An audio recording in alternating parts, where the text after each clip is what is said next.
Mister x और mister Y लोगों को धमकियां देते हैं, वापस धमकियां दो इनको। ये होते कौन है? ये होते कौन है आपको डराने वाले? आप हैं इस मुल्क की कौम, अवाम। अवाम है मुल्क का, जो मुल्क की क़यादत अवाम का फैसला।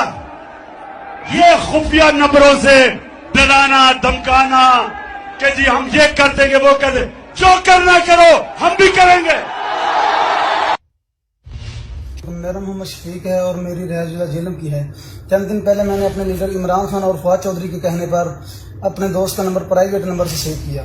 फिर मैंने कहा कि मुझे कॉल करो, उसने मुझे कॉल की, उसने मुझे धमकी दी और मैंने उसको धमकी दी। हमने बाबर यही करवाया कि ये हमें किसी इदारे या खुफिया एजेंसी की तरफ से कॉल आ रही है। फिर हमने इस कॉल को वायरल करवाया ताकि हमारे इदारों की बदनामी हो। तो इससे मैं माजर खा हूँ और अपनी इदारों से माफ़ी का तलबगार हूँ। और मैं अपने नौजवानों को ये पैगाम देना चाहूँगा कि अपने इदारों के लिए और मुल्क के लिए किसी भी सियासी लीडर की बातों में आकर, इमरान खान हो या फवाद चौधरी हो, उसकी बातों में आकर मुल्क पाकिस्तान को नुकसान न पहुँचाए और इदारों को नुकसान न पहुँचाए, बल्कि उनकी